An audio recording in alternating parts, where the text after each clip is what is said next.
This week on Weekly News Recap. Kuna watu genuinely wanataka mabadiliko. Kujeni na mkokoteni zenyu, kujeni na wheelbarrow. From political shifts. What is a popular government and what is a populist government? The issue is governance and integrity. To groundbreaking discoveries, uncovering the stories that shape our world. Mambo haiko fiti. Hii serikali haitupeleki vizuri hata kidogo. Join us every Friday for a comprehensive look at the news that matters. Hospitali imejaa kwa sababu services ziko. News Recap, your essential source for informed perspectives.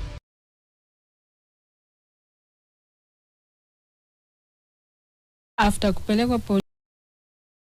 This week on Weekly News Recap. Kuna watu genuinely wanataka mabadiliko. Kujeni na mkokoteni zenyu, kujeni na wheelbarrow. From political shifts. What is a popular government and what is a populist government? The issue is governance and integrity. To groundbreaking discoveries, uncovering the stories that shape our world. Mambo haiko fiti. Hii serikali haitupeleki vizuri hata kidogo. Join us every Friday for a comprehensive look at the news that matters. Hospitali imejaa kwa sababu services ziko. News Recap, your essential source for informed perspectives.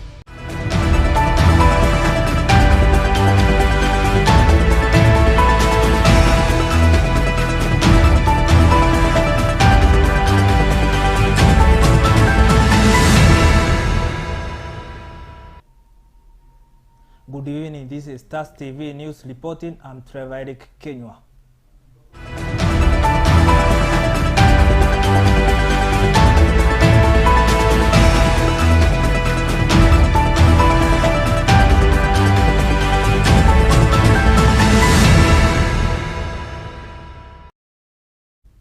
Over a year after tragic death of a baby in police custody in Makueni, the Director of Public Prosecution is yet to press charges.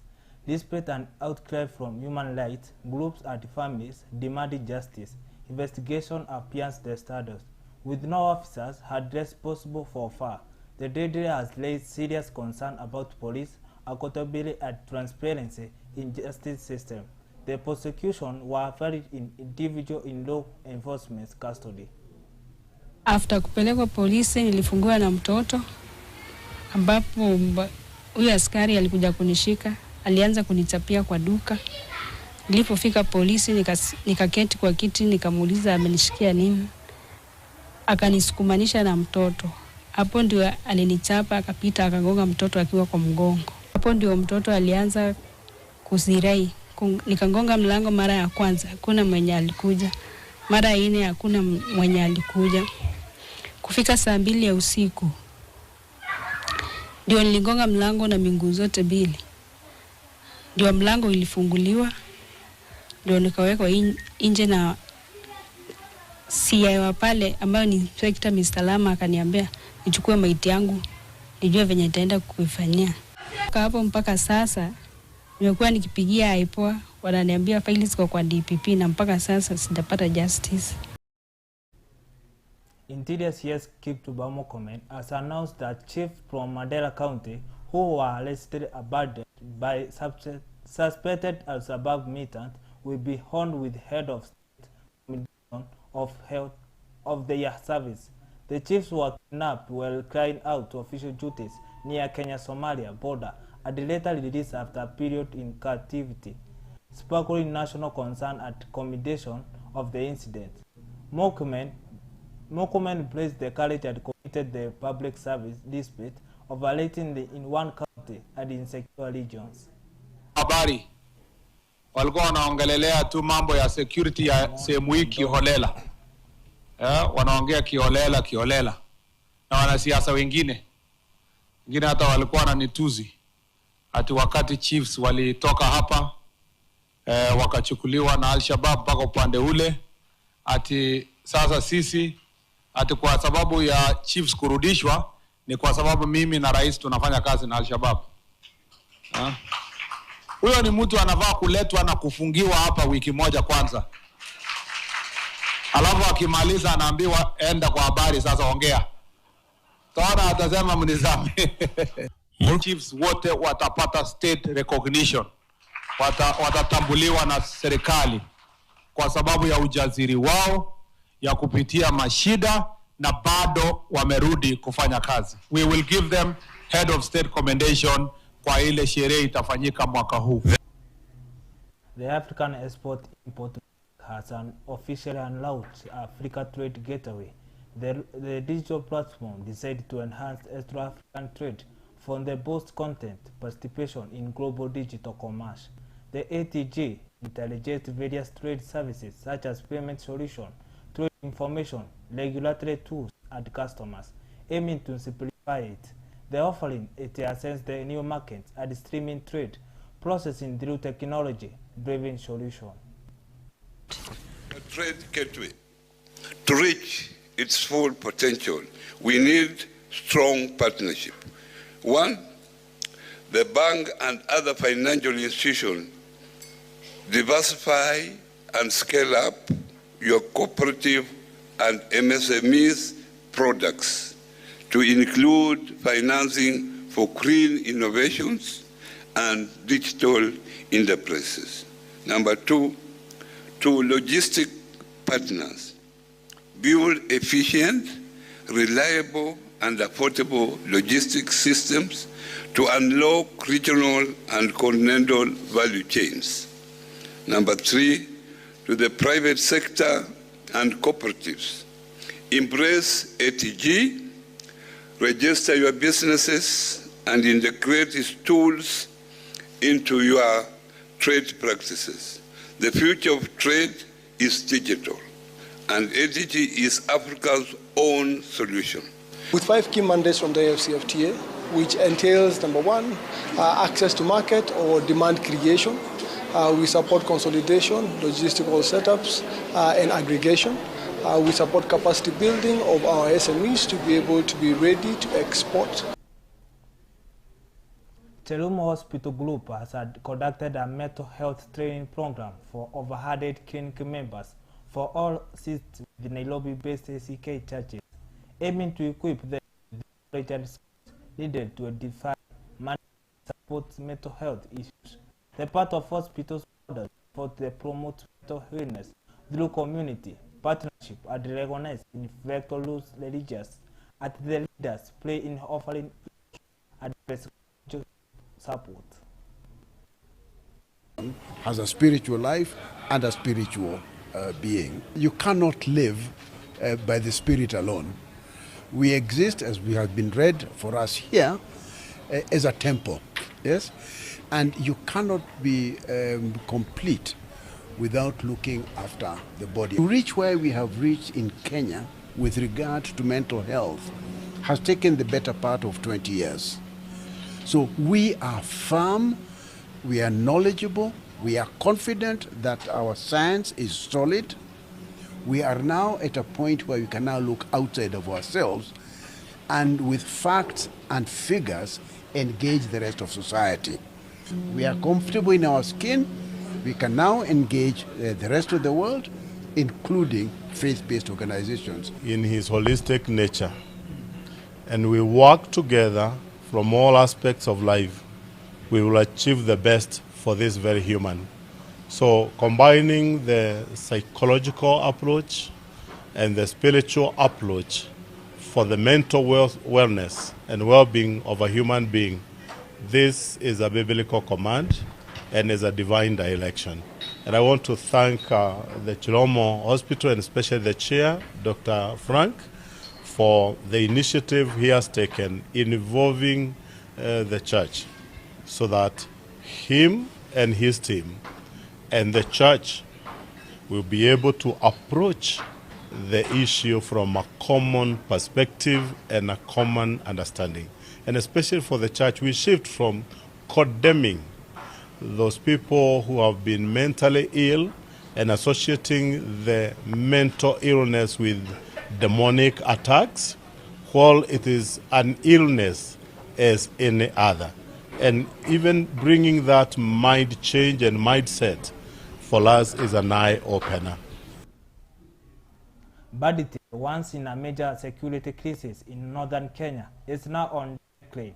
A joint police ministry operates in the camp with families returning home, school opening, and authorities arguing. Indeed, in certain cases, Lois Sekenyo with more details.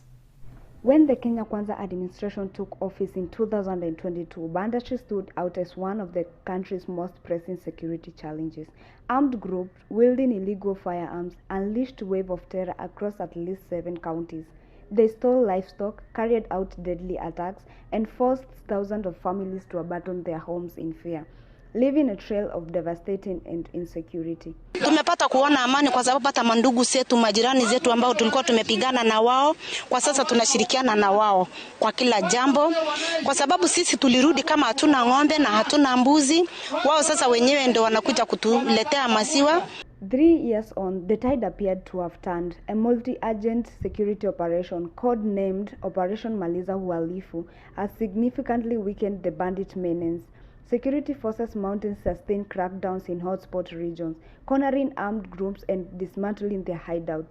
The once frequent exchange of fire guns has fallen silent, with many bandits now surrendering their weapons and abandoning their criminal networks. The thing was done in a very good way, that there was no human rights abuses, and it was directly to those people who commit those atrocities. The calm is gradually transforming communities once gripped by violence. Families displaced by the attacks are returning home to reclaim their land and livelihoods. Livestock markets are reopening, schools are regaining pupils, and local leaders are urging residents to embrace peace. Chukama yangu najua ilitoka Uganda. Huwezi jua jinsi gani ilifika huku, hela bora tu umepeana hela. Kwa mwenye anajua. Unatafuta tu nani anaweza kuwa na kamwanya ya hii network. Kama tu vile nyinyi mnanunuanga magari. Nishaiba ng'ombe lakini wakarudisha mara mbili. Nikahajana nayo sijarudi tena, lakini mpango ilikuwa tu ya kurudi, lakini sasa imefika mahali hakuna namna tena utarudi huko. Authorities maintain the continued vigilance and community cooperation with the key to ensuring lasting stability in these regions. Now we have about over 20 guns that have been surrendered voluntarily. They're almost 30 actually in Marakwet and West Pokot and Baringo. This will be sustained for as long as it takes. Reporting for TAS TV, Thika, Kiambu County. Time for a quick breather, but don't switch the channel. We have got more updates. Stay tuned after this.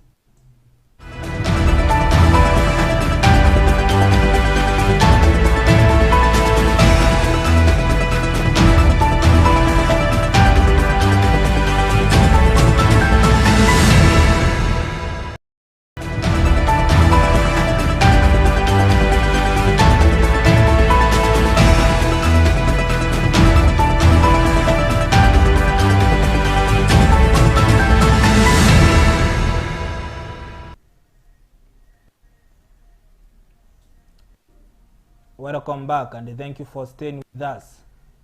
Now on out of claim, totally exceeding billion submitted for health rate across Kenya.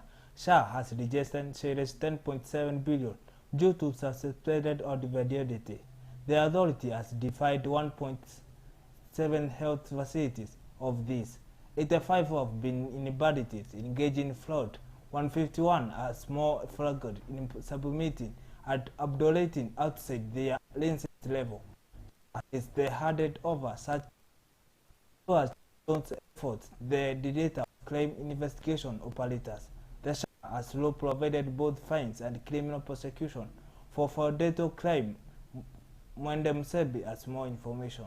Enrollment SHA says about 26 million Kenyans have been signed up. Among them, around 4 million are salaried contributors. About 890,000 are from the informal sector.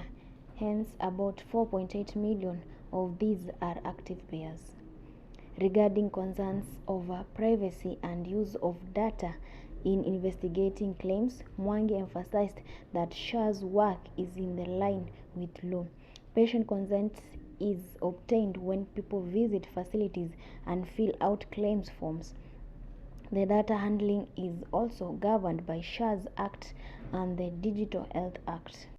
SHA's collection being higher than what NHIF managed suggests strong uptake under the current system. It points to potential improvement in mobilizing funds for health. However, the large amount of rejected claims of about 10.7 billion Kenyan shillings and many facilities under suspicion highlight significant fraud risk and oversight issues. Proper auditing, verification, licensing and enforcement are becoming important. Ensuring the data protection and legal compliance is crucial, especially given how sensitive health data is and the role of the law enforcement in the investigation. Finally, scaling up contributions from the formal sector remains a challenge, since they make up a small share of active payers compared to the total population that has registered but are not yet contributing regularly. The Social Health Authority has allowed Kenyans to access affordable quality healthcare through its social health insurance program. Citizens can now receive treatment in hospitals from primary to reveal levels. The institute it decided to cut medical costs and guarantees every family right in an essential service. The Social Health Authority has annoys Kenyan of access affordable access quality healthcare. Through its program Health, it ensures the citizen now to receive the treatment in hospitals, from primary in various hospitals, even in private. Here, mambo na SHA, it is not working in private hospitals as from yesterday. Okay, it inconvenience juu sasa kama mtu ndiye alikuwa amelipia na hana cash, hiyo ndiye alikuwa anategemea. Here that the medical cost and guarantees has heavily families as the right to assist health service. Kwa majina ni Patrick Joroge, niko area ya Thika ambaye ninafanya biashara kidogo kidogo, na katika hiyo hali ndio tunatafuta mambo ya chakula na nini na nini. Nimeona inatusaidia juu hata mimi bado nimekuwa nikitumia, na kwa sasa inatumika. Hata ile wametupea another advantage ya kulipa polepole pole. Kuna ile lipa mdogo mdogo, kwa hivyo si lazima ati umefinyika. Ukiweka pesa kidogo bora wana deduct pale mwisho na utakuwa umeendelea na mambo ya afya, utakuwa kwa sawa.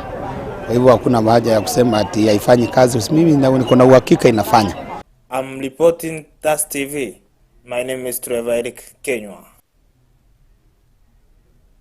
Learning public universities across the country has ground to a halt.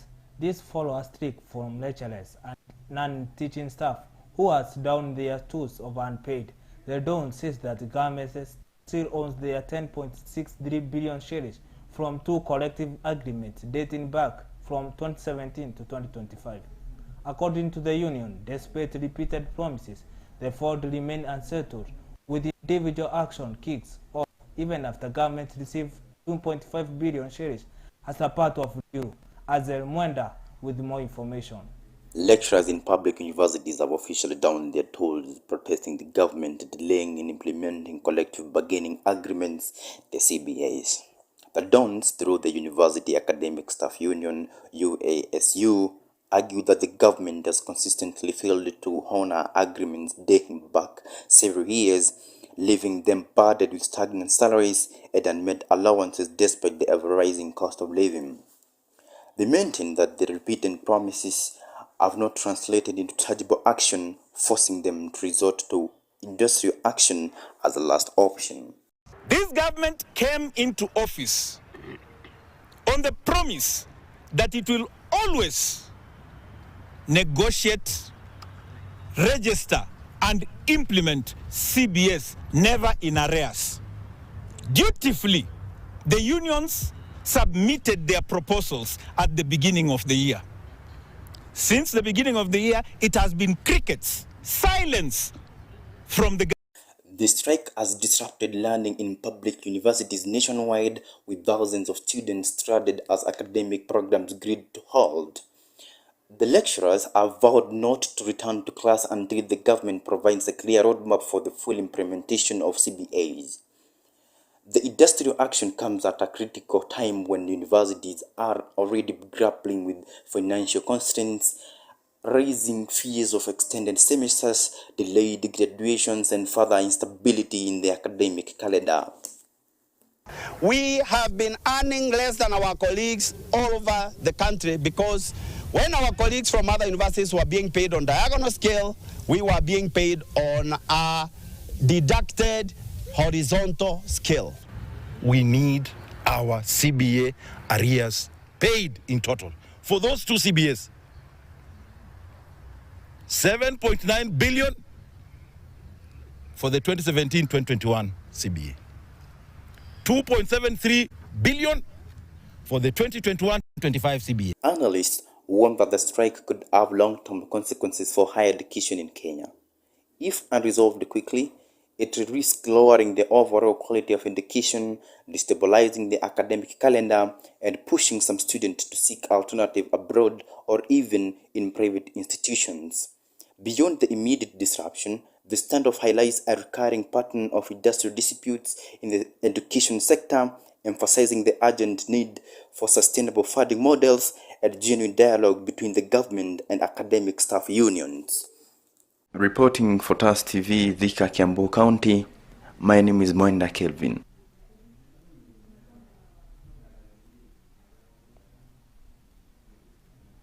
With only 30 days left to national exam, the country is now focused on preparation for grade 9 transition into secondary school. The Ministry of Education has announced that more than 2.2 million learners will be placed over 9,900 secondary schools nationwide. This exercise could be hampered by 3 billion shillings, debt honored by publisher. FAD needed to print grade 10,000 books for categories. More information with Naomi Mutemi.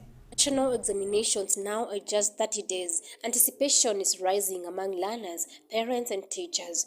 The Ministry of Education says it is putting final touches on plans to transition more than 1.2 million grade 9 learners into over 9,500 secondary schools across the country. Some of the schools have so many students selecting them, which is not possible to absorb them. So we're trying to plan for this transition. And as you are aware, we removed the idea of national schools, extra county schools, and day schools in terms of that category. What we have now is what we call cluster 1 schools, cluster 2 schools, cluster 3 schools. Beyond the placement, admissions in senior schools and the issues of learning materials is also of concern for education stakeholders. The academic landscape will be expanded in grade 10 and so will be the demand for books.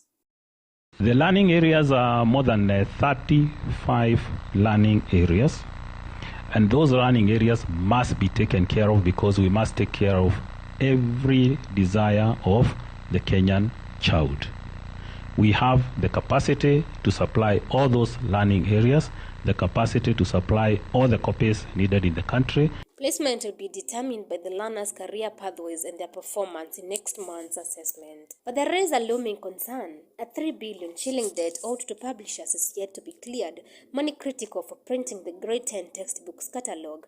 Without it, the transition could face significant delays. We are optimistic that this payment will be settled in time to enable us supply books for grade 10 in a seamless way, so that come January 2026, all schools in Kenya will have books for grade 10. For now, the ministry maintains that all systems are on course, promising a smooth transition despite the financial hurdle. Reporting for TAS TV, my name is Naomi Mutemi.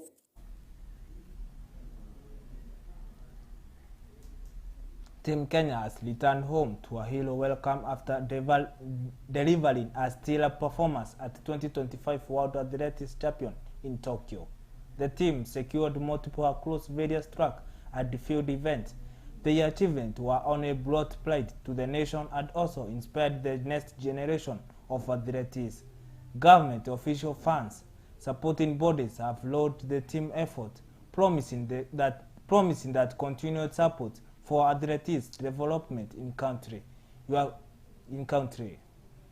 If somebody beats me over the 1500, I will move to marathon. You'll see me next in 10:10. I will be at Atlas for the only women race in New York. 5,000, we go there without any pressure.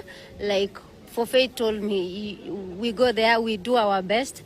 If you win, we celebrate you. If I win, I celebrate you. So that's what our target. So we went there. As you know, we are going to sweep the medal. So Last 100 meters, I felt like I still had some energy, and my colleagues were not around. So I decided to give it all out just to retain the title back home here. This is, I think, the moment of my life. Being a world champion is feeling nice. President promised them that any gold which they win, they will get their 3 million, the silver 2 million, and bronze 1 million. And we are ready to do that. You have been watching TAS TV. We come back at the end of news. I'm Trevor, Kinyua. Thank you for staying with us. Wishing you a good evening.